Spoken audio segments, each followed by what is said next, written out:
welcome to the Crafty Boys episode Who the Hell Cares? We'll start counting again after COVID's done and finished, but here we are, and we have everybody in the house. Thank you. Including over to my other side, down there somewhere, is Julian, who, of course, has been on the show a few times in the past and is our beer master. So let me just finish drinking a little bit of the Advent. Yeah, we just finished the Advent calendar. It was very good beer. Really liked it, but I'm happy to get into this beer. I'm really excited about what I've got. Thin wheat beer, that Advent stuff, wasn't it? What was it? But you know what? It was actually, it wasn't bad for what it was. It was like a kind of a boring girlfriend, All right, tonight I'm going to be rocking the Holland Some Mass New England IPA from Red Truck because I live across the street from the brewery and I didn't get a chance to go to the beer store today. So, Alan, what are you drinking? Okay, so not this past year, but the year before that, the very last Great Canadian Beer Fest, there was a beer that was going to be there that I was really excited about. It was from Bad Tattoo. It was called a peanut butter chocolate porter. And unfortunately, it wasn't there for whatever reason. So I was at the beer store today, and I found this. From Bad Tattoo, peanut butter chocolate porter.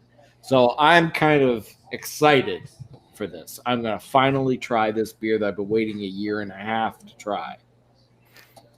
Nice. Good. Well done. So this evening I am beveraging on Ultra Chose IPA a la Pêche. And what it is 6% alcohol. And it's dry hopped. And it tastes faintly of peach. I don't know. It says the IBUs are 50. International beer units at 50. Yeah, I find it to be a fairly tasty beverage. It's sort of golden and a little bit foggy in color. Okay, all right. Yeah. So, Dave, what are you drinking? Alan is like stuck in his beer. He's like, I must ingest this through my nasal passage. That looks amazing. That looks so amazing. Yeah. Oh. Hang on. Alan, you need to tell us about this experience. Well, I'll let everybody else introduce what they're drinking first. And then... Okay, well, then that leaves Julian, a.k.a. Cocklover.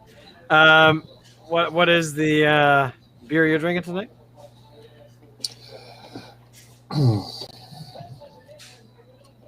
What I have for you tonight is the Spirit of Dixmas IPA.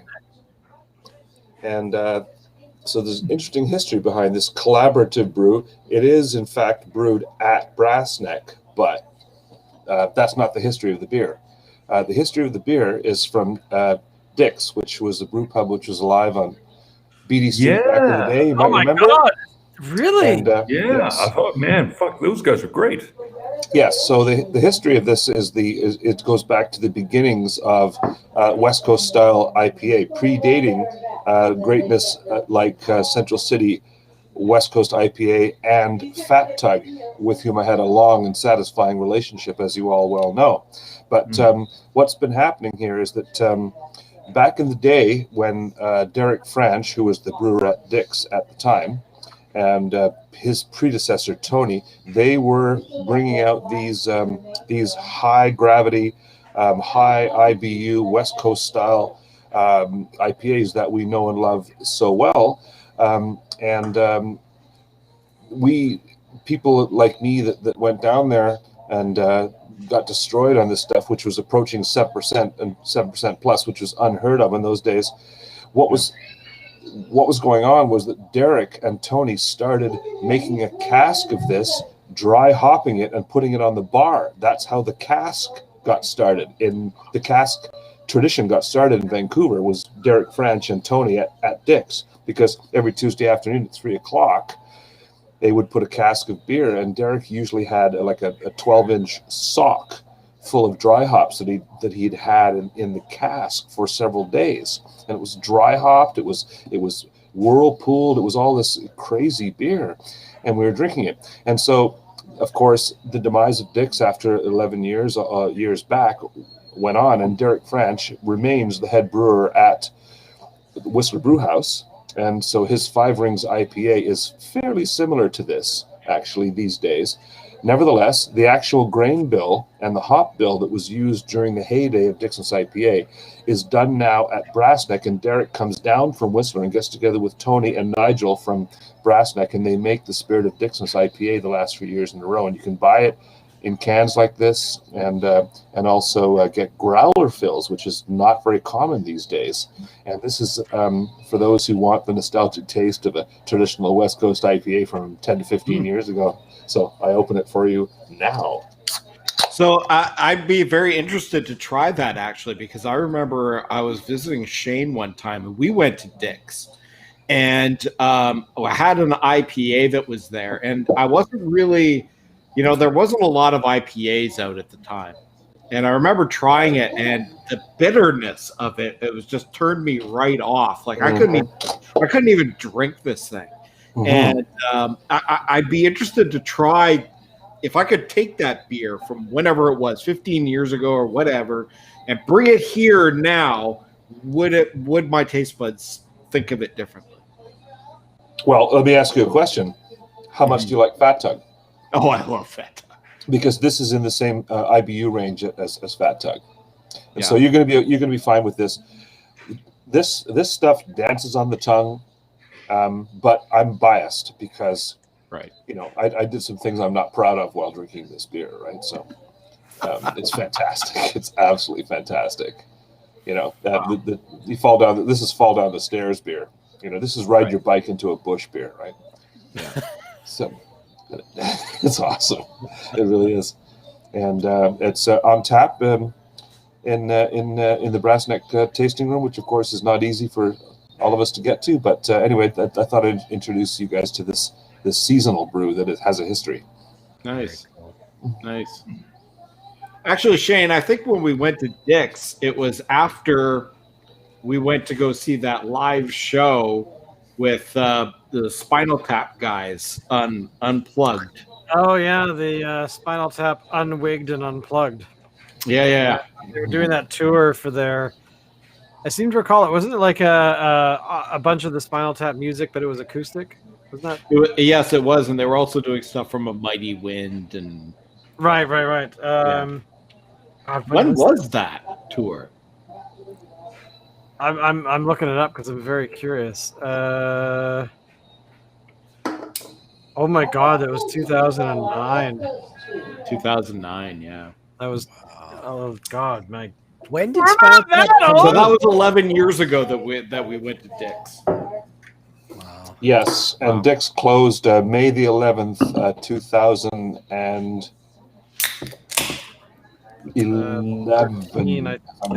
And Central City now occupy the same location, do they not? Yeah. And it has closed. It has permanently closed recently. Oh, has it? Really? So, I yes. like that. Central City took over the space. You see, the reason why Dick's was called Dick's was not because that's what we were like when we hung out at the bar.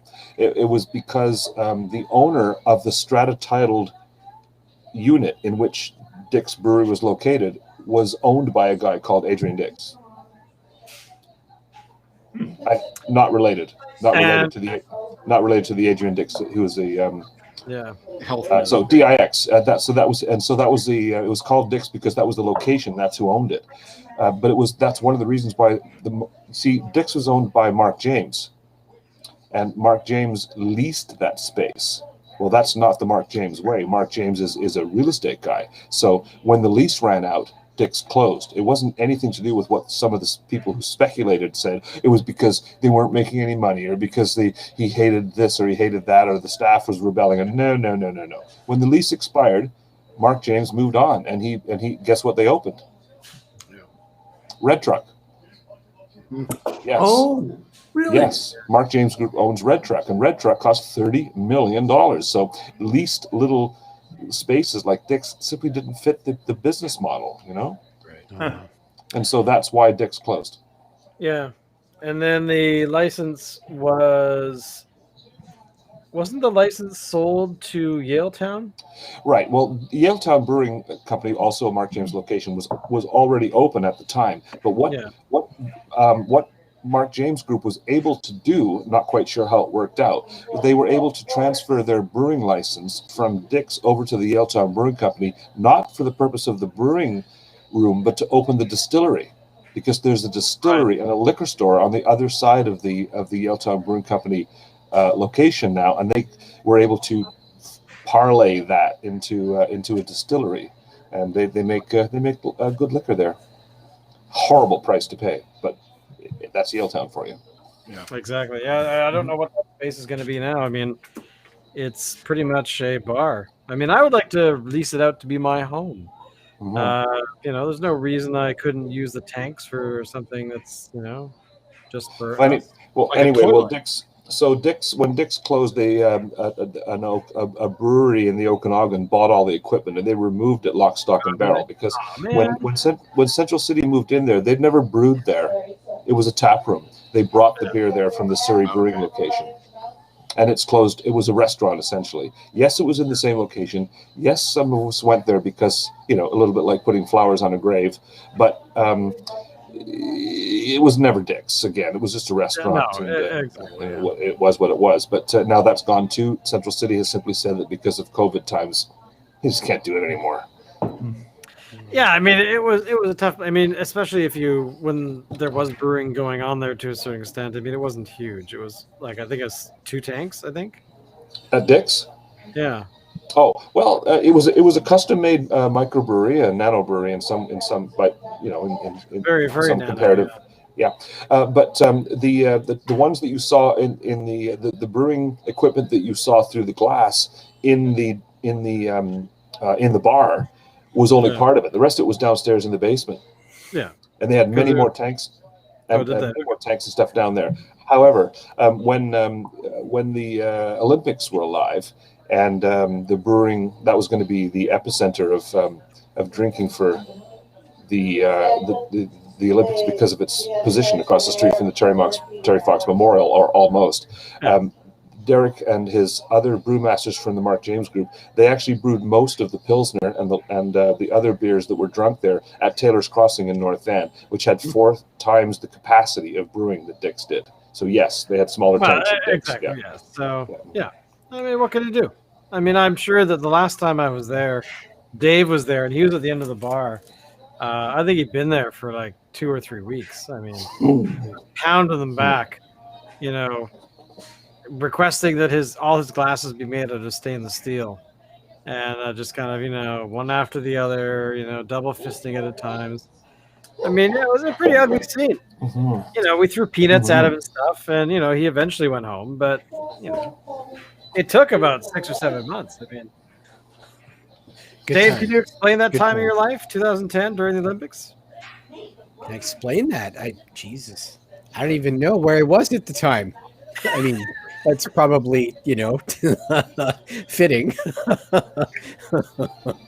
Actually, Julian, we were telling Dave earlier that he missed out on the Ginger Radler, the beer that we had the other day from the Advent calendar. So be a good name for a girlfriend, eh? Ginger Radler. Yeah. Okay, who here? I was actually. Go ahead. What was Ginger's last name on Gilligan's Island? On Gilligan's Island? Who cares? Yeah. It wasn't Ginger Radler? I'll look it up. I'll tell you right now. Mr. Google knows. I think it's just Ginger. Mr. Google knows everything. I seem to recall that it was just Ginger, but kind of like I don't remember her having a last name. I mean, for the first season, Professor and Marianne were just and the rest. Oh, actually, Ginger Grant. Oh, that's right. It was Ginger Grant. Her name. Wow, I had no clue. But essentially, yeah, she was the movie Awesome. star, and amazing as A well. movie star. No. And- Ginger and the- Radler would be a porn star name. Oh, totally. Definitely. Well, this is the thing. When we first moved into the building where I live, one of the things that I was doing when I first got here was I had a job out on Burnaby Mountain, and one of the things that the carpool I joined was that I had to go down to Maine and Hastings to be picked up. Of course you did. But that proved, because we would drive all the way out Hastings, all the way out to the mountain. But the problem is the guy driving us decided to go down first instead of the thing, so that it only happened for like a couple weeks. But remember the porn theater that was on the corner right beside the Jimi Hendrix, or was it actually further along? Actually, no. It was closer to the train station. Anyway, I don't remember the name of the theater, but I couldn't help but notice that the film that was playing there for an extended period of time during when I was walking by it was Gillian's Island. And I was so tempted to go in because I really wanted to know what Gillian's Island was. Which now, of course, with the power of the internet, I actually want to look it up. Okay, well, while Shane's looking it up, I want to talk about this a little bit. Okay, so unfortunately, I didn't get to show my pour on camera here, but it poured like motor oil. It was like viscous. It was viscous. Like I could take a fork and put it in the glass and it would stand up straight, which is what I love in a porter or a stout. This thing tastes like somebody took Reese peanut butter cups, mashed them up, and threw them in the wort, which is maybe what they did. This thing is awesome. I would say this is the best beer that I have had on the show this year. Maybe not Shane, the best. Did you get that? Did you get that, Shane? Really? Did you Sorry, record what? that? I'm searching. What? You need to record what he just said. He just said Okay. best beer he's had all year, and Yeah. Wait, back up. Which one are you Oh. talking about? Shane, The Shane. Bad Tattoo peanut butter chocolate porter. Oh, well, you did smile quite extensively at the beginning. yeah. Of the episode, so, I'll say this: this is the best beer Julian, that I've had on the show this year. Not the best beer I've had this year, but wow. Julian with the sunglasses looks surprisingly like the lead singer of the Scorpions. oh, totally. Winds of change. cheers, dears. Cheers. So, I found the video, and yes, that's what it is called. All right. It even has- make it even has a couple of sequel. comments about this Ultra Chus. Yeah. So the Unibrew, mostly I know them for Belgian style beers, right? And Yes. normally, normally I kind of go for Trois Pistoles. I think is probably my favorite. But so what's interesting about this to me is this is something kind of new for them. IPAs are definitely not their mainstay in any respect. And so for them to venture into this territory is kind of interesting. It's like, if you notice, the head is pretty significant. That's sort of shades of the Belgian style that they're known for. It's drier than I was worried it would be. The one other fruit beer they do is Ephemera, which they've changed up the different fruits. They do a black currant one, they do a pear one, but that's kind of bright and light. This is a much maltier IPA than I would say a normal West Coast IPA would be. This is sort of like what you kind of get in Ontario a lot of. Sort of reminds me of the Mad Tom. So it's a fairly malt forward IPA as they go. And I've got to say, I'm quite enjoying it. Nice. Perfect.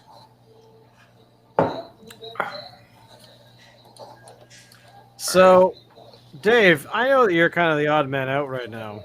Yeah. Drinking your what tea are you drinking tonight? Ginger Rattler. No, I Ginger wish. Rattler tea. I I just like wish. saying Ginger Rattler. Are you part of the Rattler Sucks camp, Julian? No, I think it's an awesome thing. It's just not really. Okay. It's not. It's I just was just beer, curious. you know. Okay. Yeah. No, the other guys are just like, don't even come near me with that shit. Get out of here. Well, because a And couple I of have a years feeling back, they've both been converted a little by this last one because they were I- both when I came on earlier, they're both like, dude, you got to try that one. Because I'm totally down with trying out certain rattlers. I'm not it's like too Mr. bad Rattler. they were in a pack you won't buy, so you may never ever get to have it in the Well, I'm history. kind of wondering if I should try and grab it now. I think you should. It's a wonderful time for a beer, so you know. It's the most wonderful time for a beer. 80 bucks for a single can of Ginger Rattler. It's Well, great when hell someone no, else is I- paying. What you guys were saying about the beer tonight sounded pretty decent too. So. Oh yeah, it actually was. You just walk up to your other half and you'd be like, "My only present I need this year is that pack of beer." All I want for Christmas. We actually, you know is what? We beer. already did something. We got a mixer What? for Christmas. Wait, sorry, hang on. What, like a bottle of Coke? So let me get this straight. Yeah.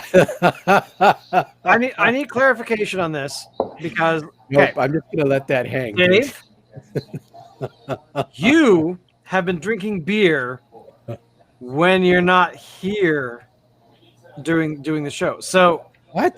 can you please? So you said you got a mixer. I want to know what you mean. Oh, I'm assuming you meant mixer of understandable. beer. Understandable confusion.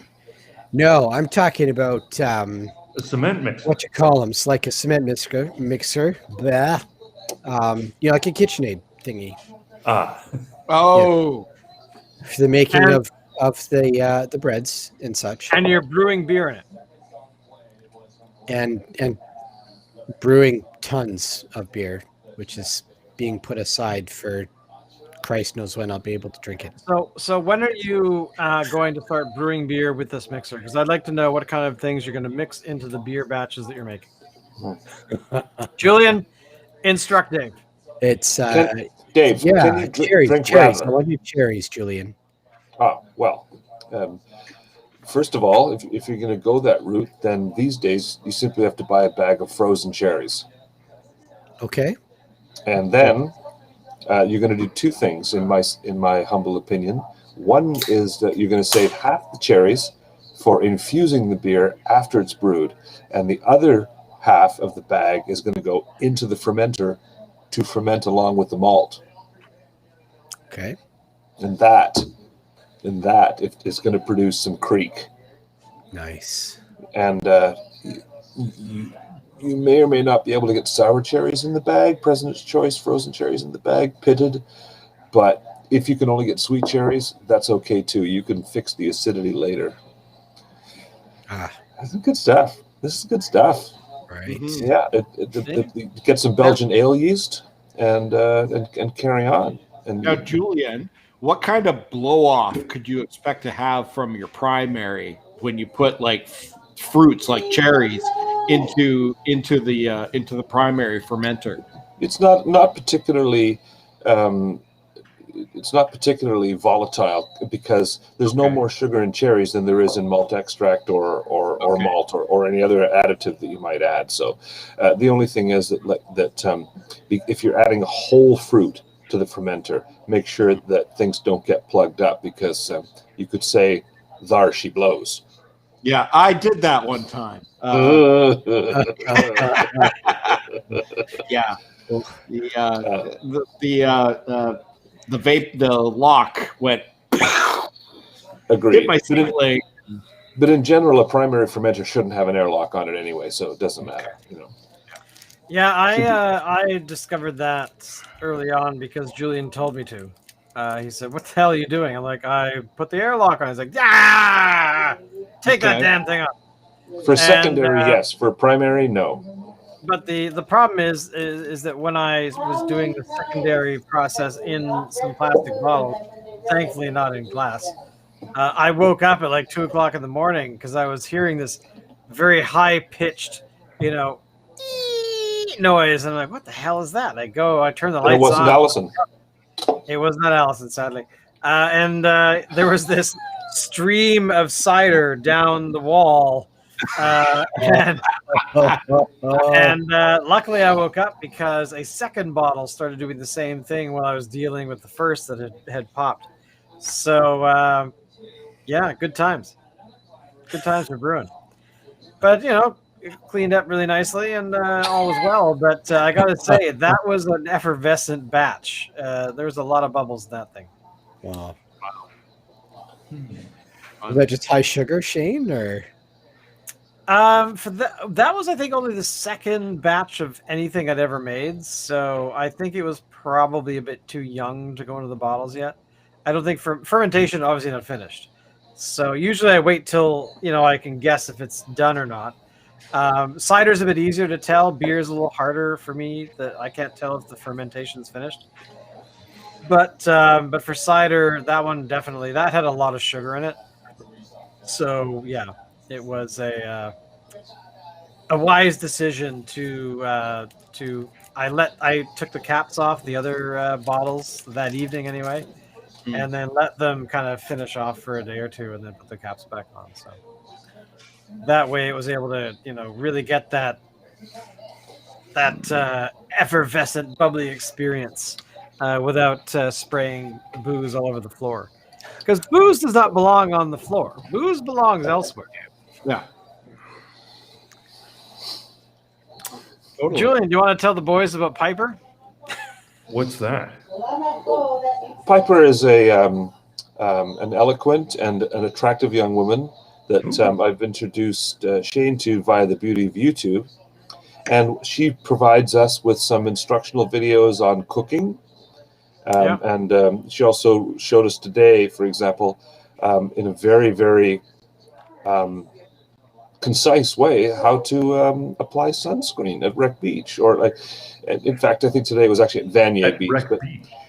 Yeah, and Piper is a French-Canadian young woman, a Quebecoise, an eloquent and really decent cooking stuff, which is kind of amazing. An eloquent woman, and I think if you Google Piper Blush on either YouTube or elsewhere, you'll find an example of the kind of woman that quite frankly that we're looking for. Really, not to put too fine a point on it.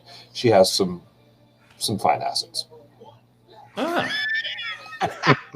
But well, yeah. I mean, I do recommend the sunscreen one. That's well, the cooking thing for the barbecue, whatever it was, the barbecue thing, whatever. The bacon onion bombs.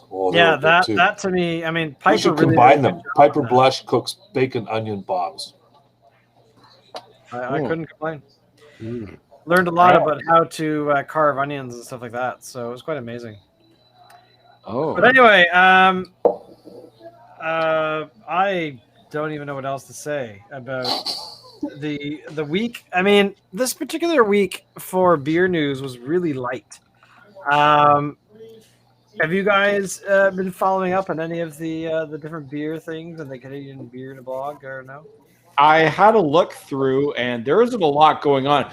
There was one thing I wanted to mention, just for information's sake. I haven't tried it myself, that I thought that was really cool, and that was Phillips was putting out a 4-pack called their IPA Deconstructed.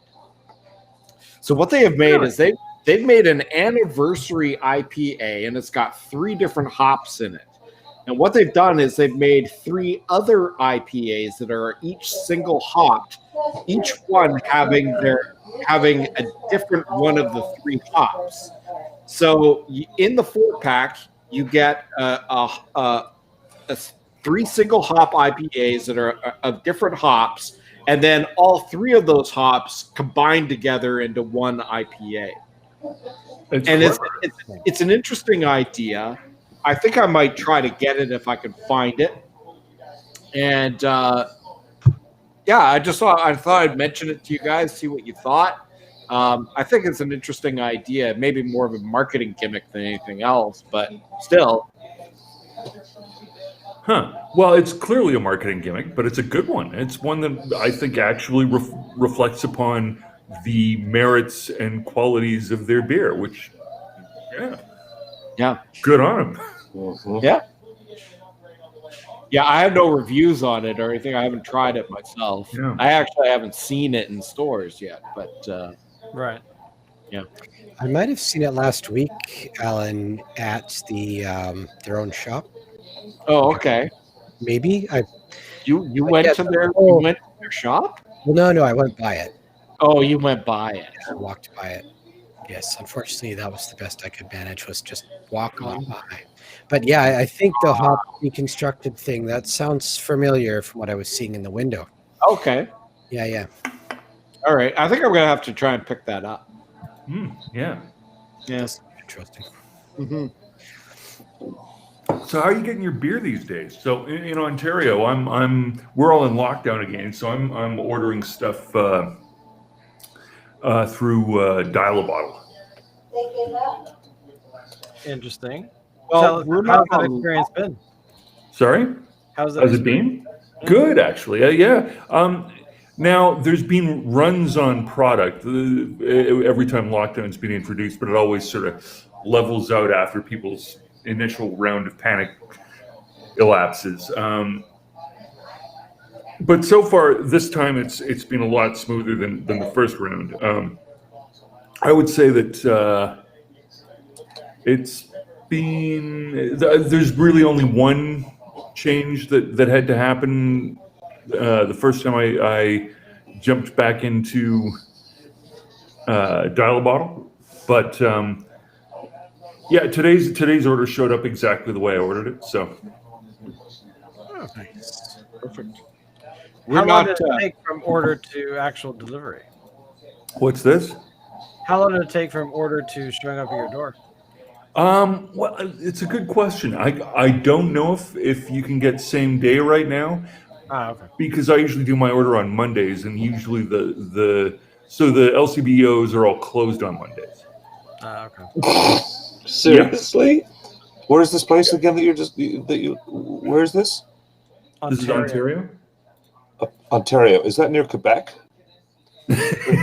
Something like that. They're closed on Mondays? Some of it is. Someone's got to fucking call Justin. Okay, this is bullshit. Get Justin on the horn. They don't realize that must realize that Monday's a business day, right? Yeah, but We people need drink beer. on weekends.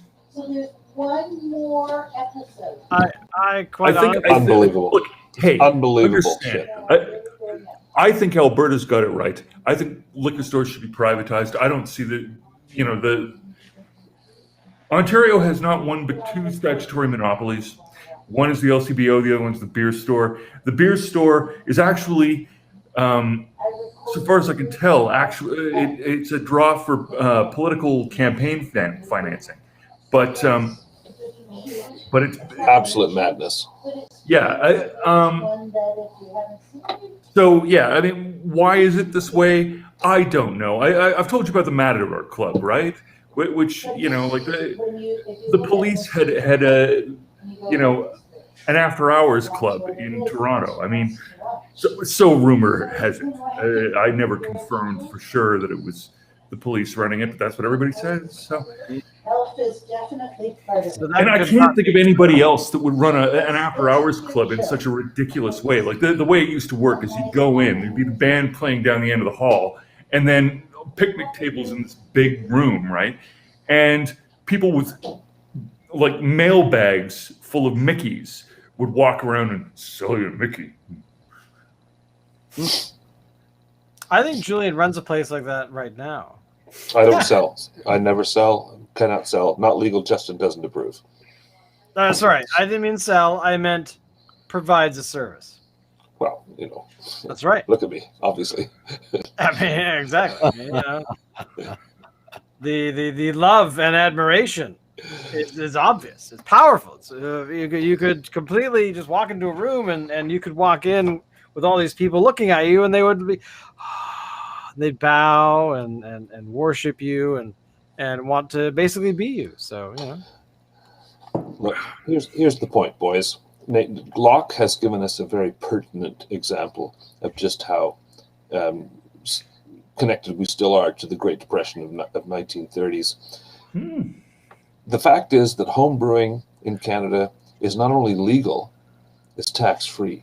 The government wants you to brew. So when I brew my own beer, I'm doing what Justin wants me to do. I'm not just saving money. If they wanted me to buy beer at the liquor store, they wouldn't provide the opportunity for me to brew my own tax-free. So I'm just doing what my government wants me to do. I'm being a good Canadian. If you wish to support the Canadian way, you must begin brewing immediately. Immediately. I fully support that plan. I don't think there's a single thing wrong with it whatsoever. And not only is it tax-free, but you get 30 billion of your closest microscopic friends to do all the work for you. Free. That is true. I mean, they work really cheap. I mean, there's nothing that they won't do for me when I put them to work. I'm like, hey, I require alcohol. And they're like, no problem. Where's the sugar? It's in there. Done. They're all over it like a dirty Pour shirt. some They're sugar in- on me. Steph Leopard had it. Yeah, only one guy drumming. Well, one arm.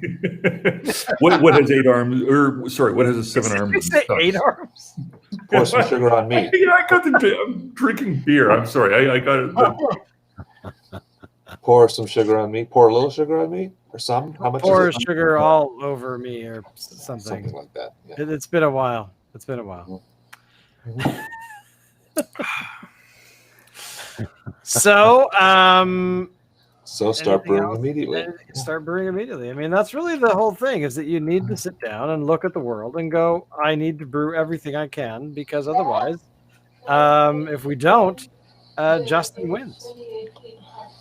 He does. And in support of that position, next week I'd like to provide, well, perhaps some of you are young men and good looking by all accounts, but perhaps you remember back in the day when Alan Maitland was alive on the CBC. He used to do a CBC reading of the seasonal books, inspirational stuff. Remember that? And you remember that the Alan Maitland readings on the CBC? He's gone now, but no, nobody there. Okay. Taxpayers Radio. Anyway, I look. No one is Alan Maitland, and I'm not that guy either. But perhaps next week, I could suggest that I could do a reading from Charlie Papazian's "The Joy of Home Brewing," a recipe to inspire nationwide those who cannot want to. How long is the recipe? A spruce tip ale or a cock ale or something like that.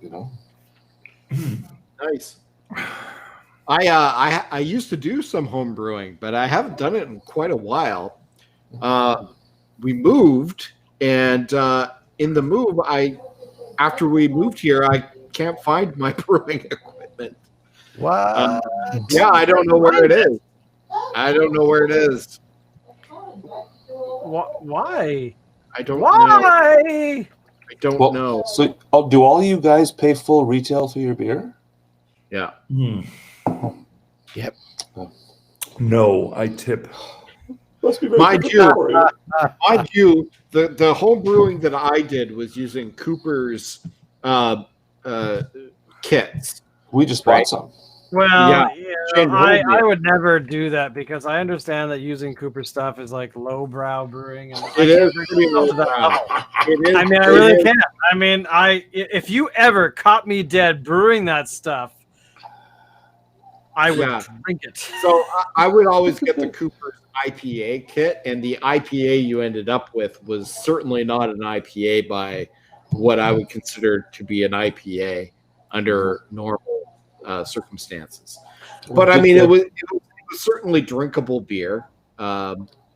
Did Shane explain that recently we drove to a distant city and purchased copious amounts of Cooper's kits for hundreds of dollars, and why we had to do it?